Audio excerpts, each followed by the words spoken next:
therapist who was great, great in some ways, but in the 3 months that I saw her, I gained 25 more pounds. So that was really a point where I thought, the last conversation I had with her, I told her, like, now I just feel guilty for wanting to lose weight. And I don't think that I should feel that way. And so I knew that I needed to figure something else out. Also, I think a couple of last straws where I found myself avoiding sitting in certain chairs because I was truly afraid that I would break them. I also just found that couldn't remember the last time I had been photographed because I would try to avoid those. I couldn't keep up with my kids. I had trouble running around with them and definitely wouldn't get on our trampoline with them. So all of those things kind of led me to start searching for some help. And finally, I realized, like, I really need some accountability. I need someone who's going to be there with me and tell me exactly what I need to eat and exactly how I need to work out for my body. And so I found Jules on Thumbtack and reached out to her, and she was really prompt getting back to me. And I kind of hit the ground running, I feel like, pretty quick.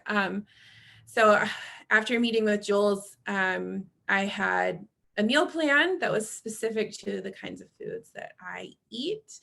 And that was super helpful. And then a workout plan that I knew was going to be terrible, but also good. So I think in my first couple of weeks, man, I cried through several workouts because I just couldn't do them. It was really the hardest thing, truly, that I've ever done. But I'm trying to think. I think I maybe didn't finish a few of the workouts the first couple of weeks. I had never eaten so much food in all my life, I felt like, as I did, eating that like 6 times a day. And so it was just a lot of changes, and I definitely struggled at first. But I just knew that, okay, if this is something that I'm putting my money and my time into, I need to make it work. This is like my one last try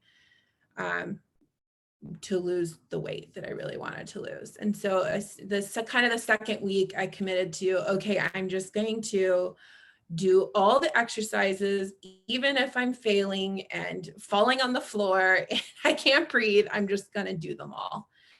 And I did that first week, and I was so sore, but definitely moving into like the second and third week, I was like, okay, like I can do this. Like, it's not great, but I can do it.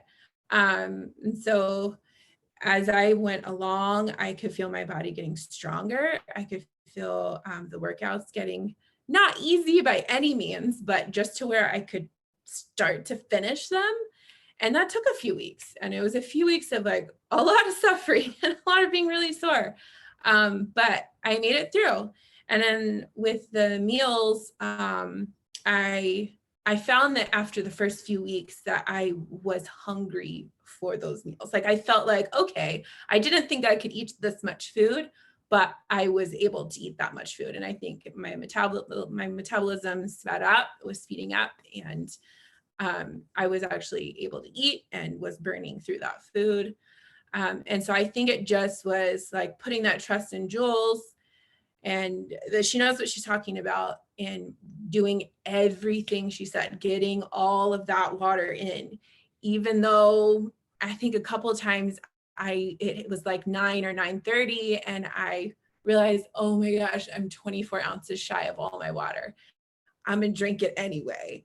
And even though I was up all night going to the bathroom, and it's not a good idea to do that, I don't recommend it. It was just the principle of like, okay, if I don't want to get stuck drinking all my water at 9:30 at night, I need to drink it earlier. I need to plan accordingly.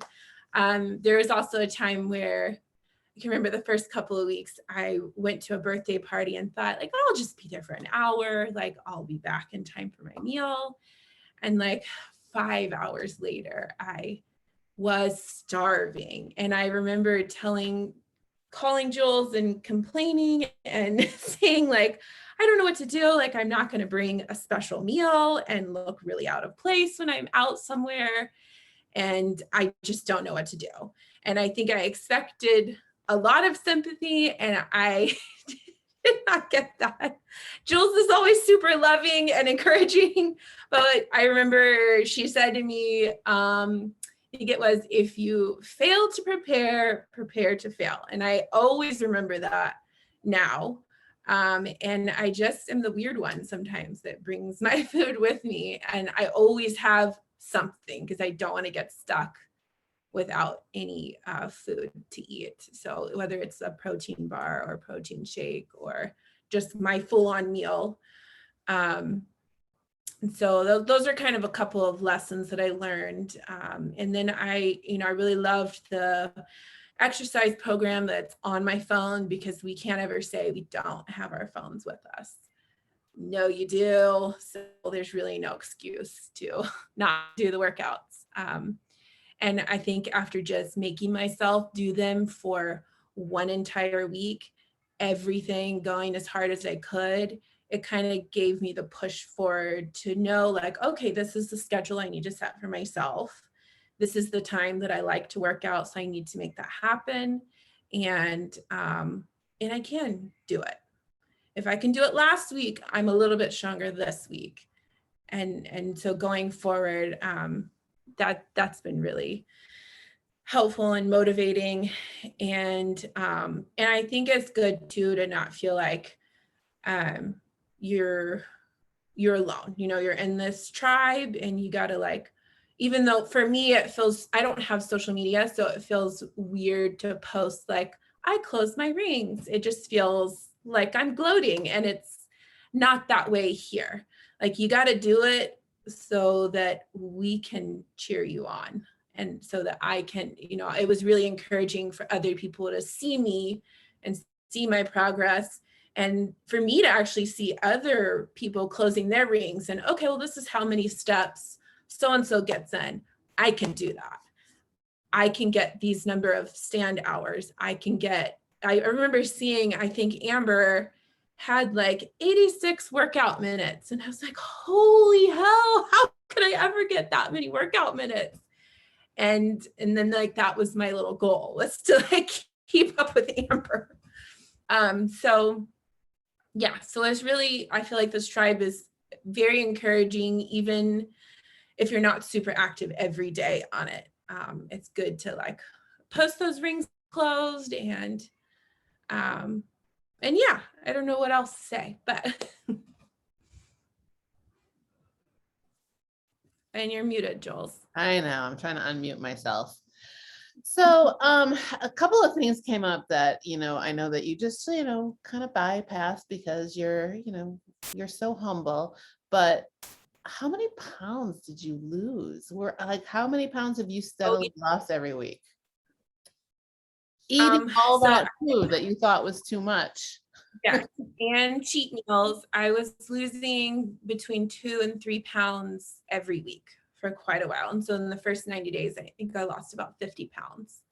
And that was just absolutely sticking to everything that I was told to eat and every workout I was told to do, and working out like Jules was standing next to me. And I just figured like I gotta go my hardest and see if this works. And there's a quote that that has been really encouraging to me. It says, don't you want to see what happens if you don't give up? It's like, I want to see what happens if I just give this my all. Y'all need to write that down.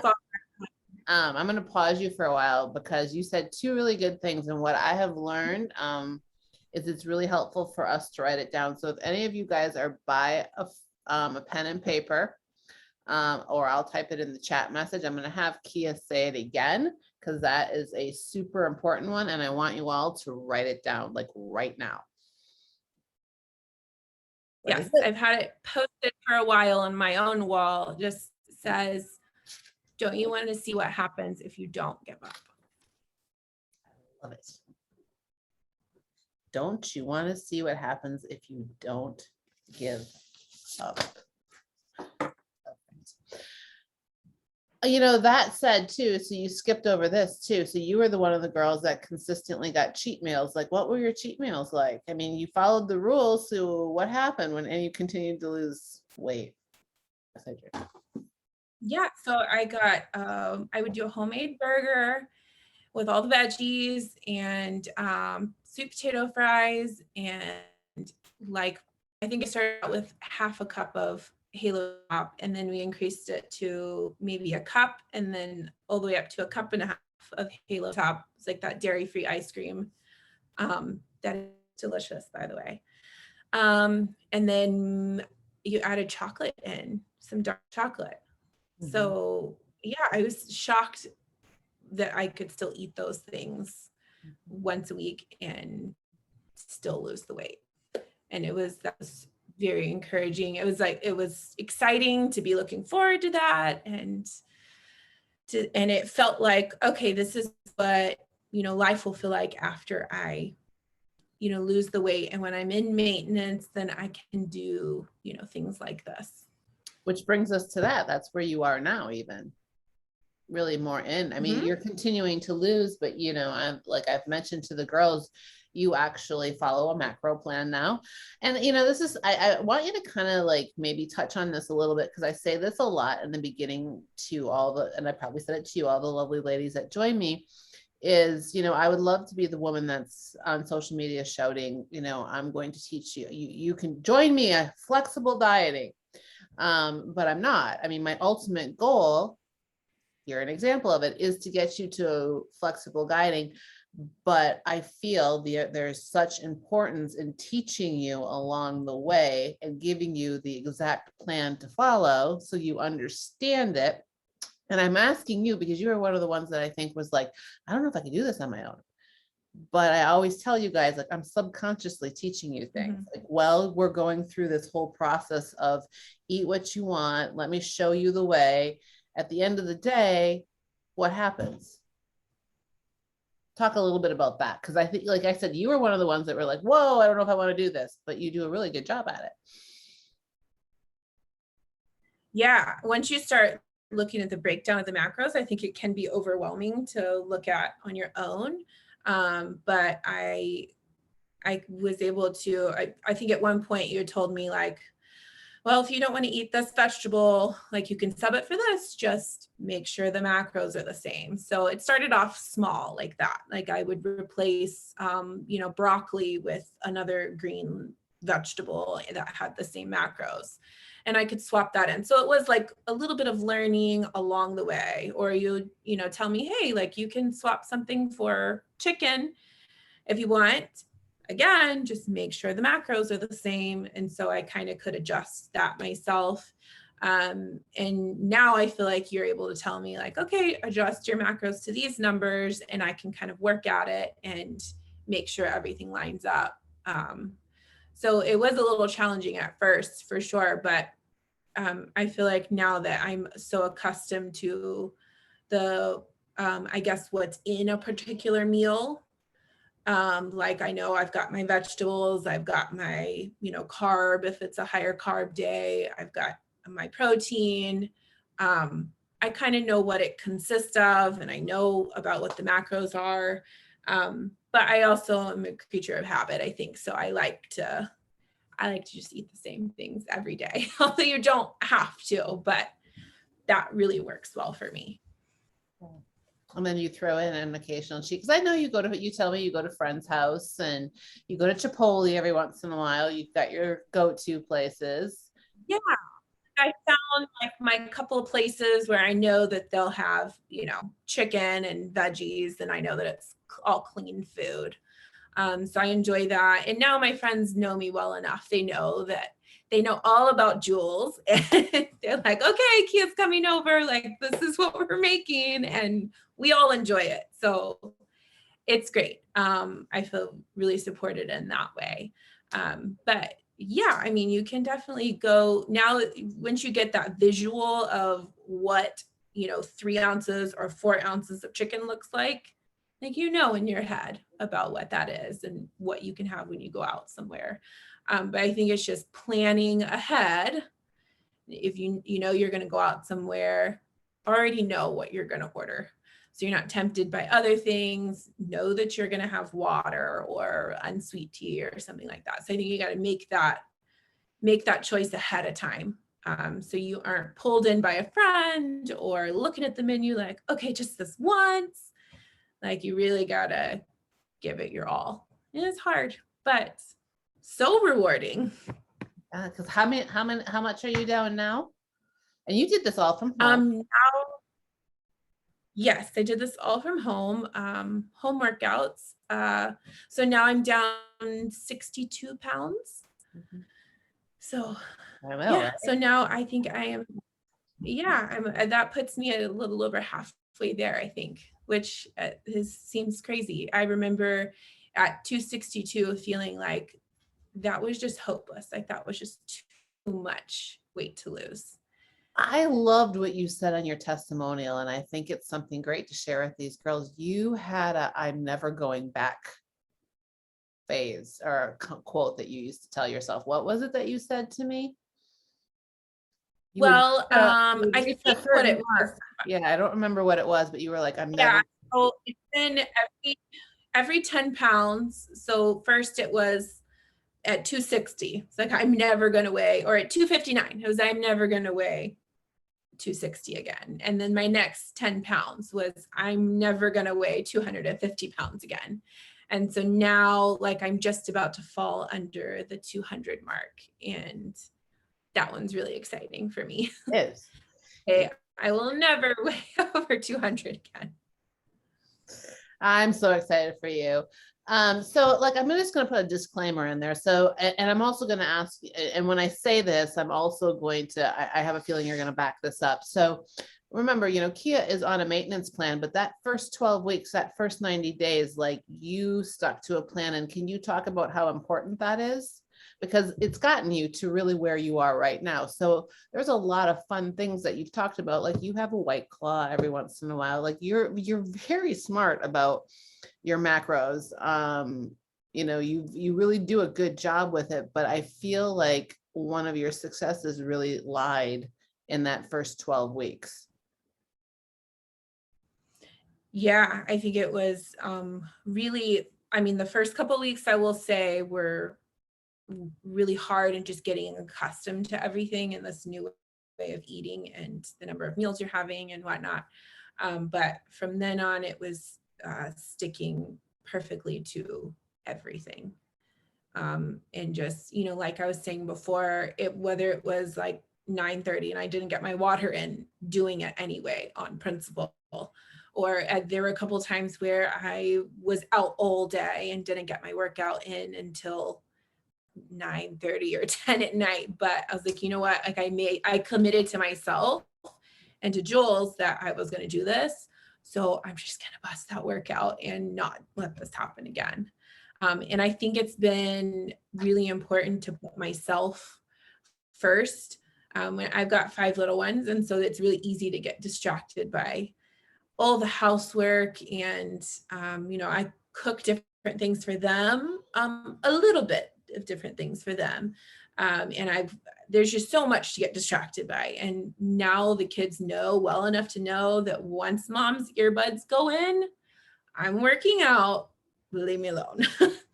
And they do, or they join me and they're working out with me, or I'll have lunges one day and running the next, and they will join me on that. And they know that's my routine. And I also think it's really healthy for them to see that this is what an adult does. Like they take care of their body, they put exercise like first thing in the morning, they give their all to that, and that is, super important to mom.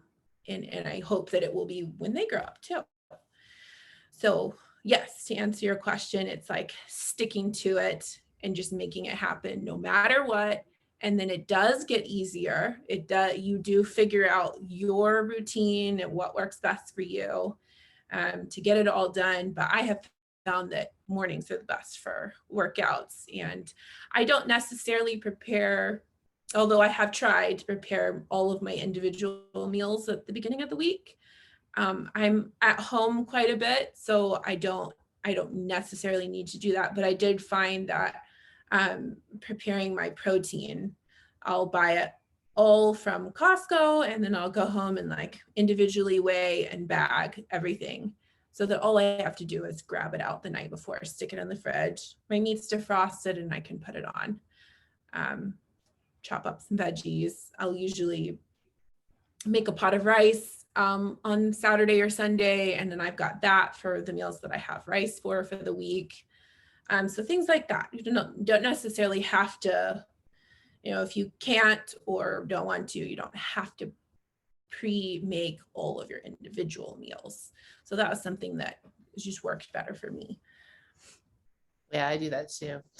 Yeah, I think it's really good for people to hear that, because that's kind of the number one struggle. And you had it too in the beginning, is, how do I fit it all in? And I actually just did. If you guys haven't watched it, take a look at the Zoom video that I did for you guys. And I really talk about that. And it's really about, you hit the nail on the head on what the majority of my Zoom was on, or my tribe call that I, posted for you guys, is it's putting the rocks in first. Because to your point, you put the rocks in first, the sand just fills in around it. And we don't think that. But I feel like, even for myself, like if I don't put those things in my schedule first, I'm going to let everything else flow over it. And the most important person is now forgotten about, which is us. It's me, it's you, it's everybody on this call, everybody that listens to it. Because the other thing that I will say, and some of you may have heard me say it, but, I used to fly a lot for my job. And I always remember the stewardess or the steward saying, put your mask on first. And I used to think, WTF, why would I do that? Why would I want to help this person next to me? And honestly, it was once said to me, like, well, of course, it's because if you don't take care of yourself first, you can't get the mask on the person next to you.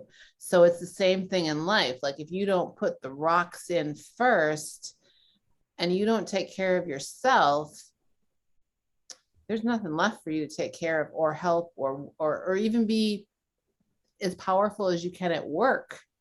Would you agree or disagree, Kia?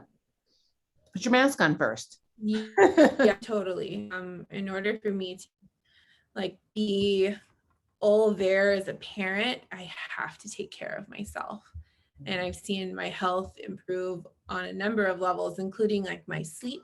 My sleep has improved with my eating well and my drinking water, taking the supplements. So all of those things make you a better parent, a better at your job.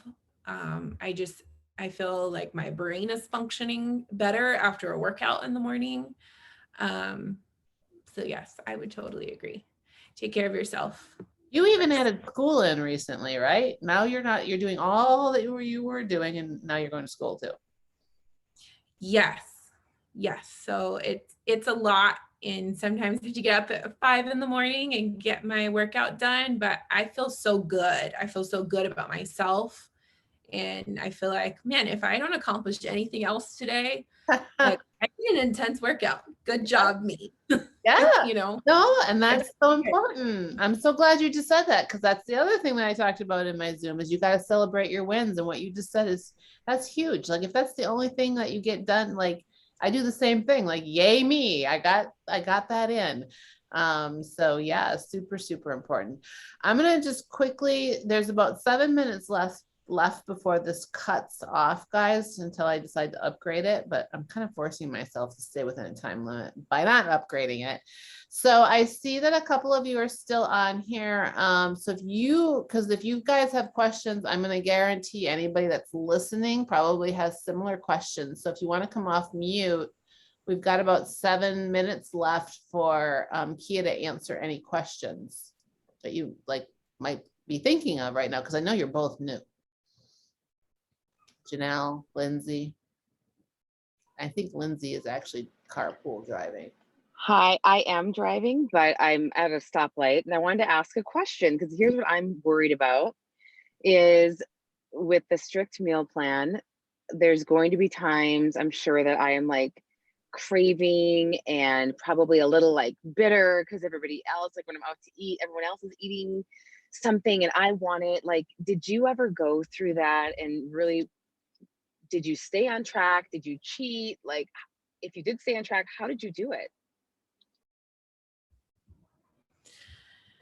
Yeah, so I remember specifically going to a party, a birthday party, and I walked in the door and someone handed me this giant margarita.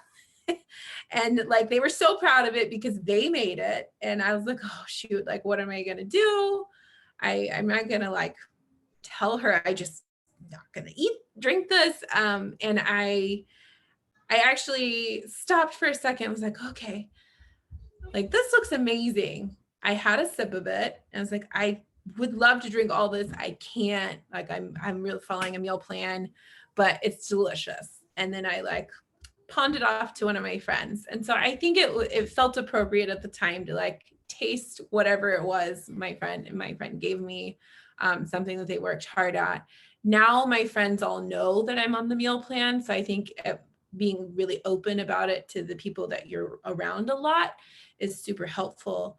And I think once they see that you're committed to it, then they will encourage you. And that would be my hope. That's how my friends have been. And I will say that I have taken bites of things here and there. And if it's something sugary, it really starts sugar cravings. I was just telling Jules this last week, especially with fall coming up, the holidays, and it's really hard. And Jules was like, this is just, it's a slippery slope. So you got to be careful. So definitely, especially in the first couple of weeks, I definitely would like take a couple of bites of something and be like, oh no, why I'm spending my money, my hard-earned money to do this. So I really need to give it my all. And so, and then from there, I feel like the weigh-ins every week were encouraging enough that I was very quickly like, oh my gosh, I can't go off plan. I don't want to regret this on Sunday at my weigh-in.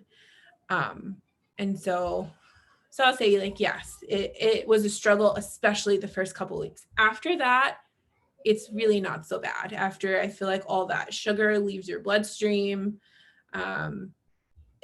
you really don't crave it. So if that answers your question. It does. Yes. Thank you. Also, I love to hear that you have 5 kids because I have 4. And that was one of my concerns. I'm like, oh my gosh, they're going to be horrible. Like when I'm trying to make certain dinners, they're going to, want me to substitute other, like more unhealthy stuff. And Jules was great. She kind of was like, it's not that hard to make 2 meals. Like she kind of just didn't sugarcoat it. And basically it was like, hey, if you want to do this, you eat the healthy option and your family can have maybe something else. So do you go through that with your family? I know you said something about you don't often make alternatives for the kids, but are they pretty supportive of your meal plans? They have been supportive. I think it's been like really it's easy to make. I feel like most people love chicken. Maybe not most people, but we like chicken around here. All my kids do. So like chicken and veggies have been an easy one. And then for the kids, like I'll add rice in or I'll add potatoes in and I'll just skip that part. And so it's like my kids, another one is the ground turkey. My kids will have ground beef or ground turkey. Sometimes I'll do half and half, and they'll have spaghetti. I'll pull aside my ground turkey and make my tacos with it. It really is not, I have found that it is not that difficult, and the kids have been fine. I don't prepare like super fancy meals for them by any means. I'm not making them eat arugula salad with onions and all the strange vegetables. I'm making them normal things, but trying to incorporate like chicken into their meals, or the ground turkey, and then we can all sort of eat the same thing, and I'm just not eating the carbs. So that's definitely been helpful. And I feel like now they kind of know. It's been long enough. But definitely at first they're like, Mom can't have that, or Mom can't have this. And I kept telling them, no, I could have it, but I'm just not going to. And Mom's just not going to eat the sugar, or I'm not going to have the ice cream, but I could have it if I wanted to. And so that's been a little bit helpful for them to see I'm just making a choice not to. So.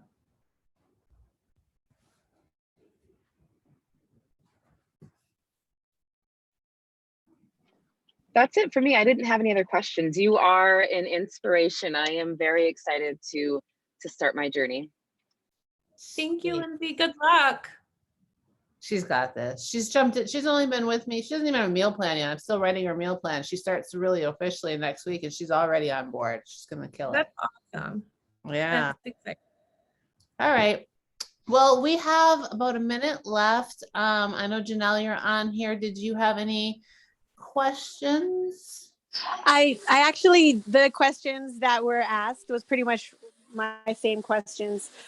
Just kind of now getting to the point of I'm still learning that part, the macros, like counting everything. That's where I'm kind of floored and really freaking out about, because as far as the eating, I'm okay with that and what to eat. I've already acclimated myself to that. It's just counting the macros and doing it the right way. I'm gonna pause you right there, because you don't have to. You have an actual meal plan. So that reminds me. Oh, I'm good. You have to follow the meal plan, which means you have to set up that call with me so we can go through it, because you have no macro counting that you have to do until you reach to a place where Kia is. You don't have to count anything. Oh, okay, good. But Okay, she said, follow the plan. Follow the plan. Well, then I've been doing that. So I'm good on that one then. Yep. Don't worry. So like no, I said,